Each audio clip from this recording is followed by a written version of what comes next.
আজ সকালে রান্না করেছিলাম ডিমের ঝোল, একটু অন্য স্টাইলে, মানে ব্রোকলি দিয়ে মটরশুঁটি আলু দিয়ে করেছিলাম। তো যাই হোক, তারপরে সাথে ছিল দণ্ডকলস পাতার বাটা আর ভাইদাল ভাজা ছিল অল্প একটু।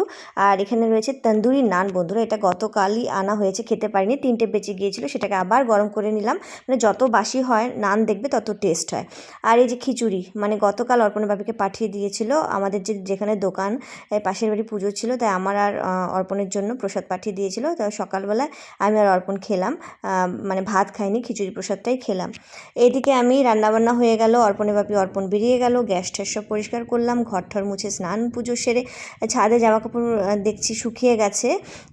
জামাকাপড় শুকিয়ে গেছে, কিন্তু এই যে পাপোশগুলো, জুতোটা শুকোয়নি, তাই শুকনো জামাকাপড়গুলো নিয়ে যাই। হাওয়া দিয়েছে জানো, হাওয়াতে জামাকাপড় পড়ে যাচ্ছে, রোদও যেমন হাওয়াও তেমন। তো শুকনো জামাকাপড়গুলো ঘরে নিয়ে এসে সুন্দরভাবে যে ভাঁজ করে রাখছি, মানে ওই সোয়েটার ফোয়েটার কাচাকুচি হয়েছিল আর কি।